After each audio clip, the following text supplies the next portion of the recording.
Now at 4, 2 shootings, the apparent innocent fighting back against criminals. They ended up shooting people trying to either break into their car or steal it altogether. And that fighting back is starting to become a trend. Andrew Ramos is live in Austin. That's the scene of one of those shootings.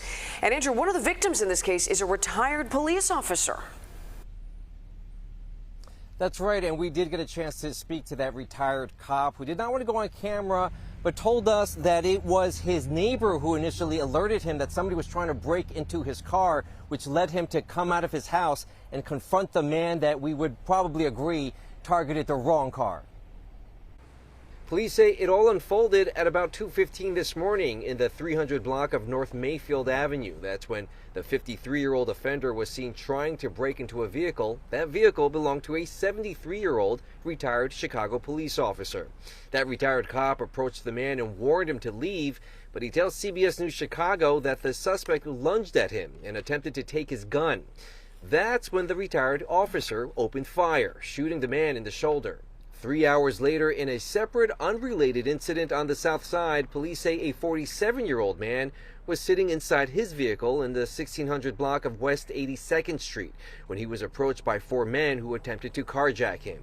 When they sprayed some sort of chemical on the victim, the man, who is a valid FOID and concealed carry license holder, shot at the group. The 16-year-old boy was shot in the left leg and suffered a grazed wound to the left arm.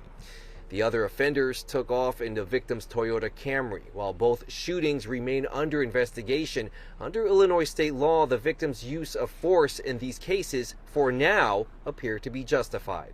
If you are in fear of your life, if you're in a situation where somebody is committing a felony against you and you suspect that you could really be hurt, if you have a concealed carry license, you have the right to shoot that person, even if you kill the person, because the law allows you to use a firearm to defend yourself if you're being attacked.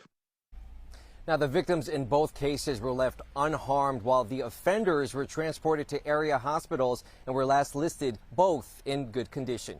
Charges for them still pending. Reporting live in the Austin neighborhood, Andrew Ramos, CBS News Chicago. Andrew, thank you so much.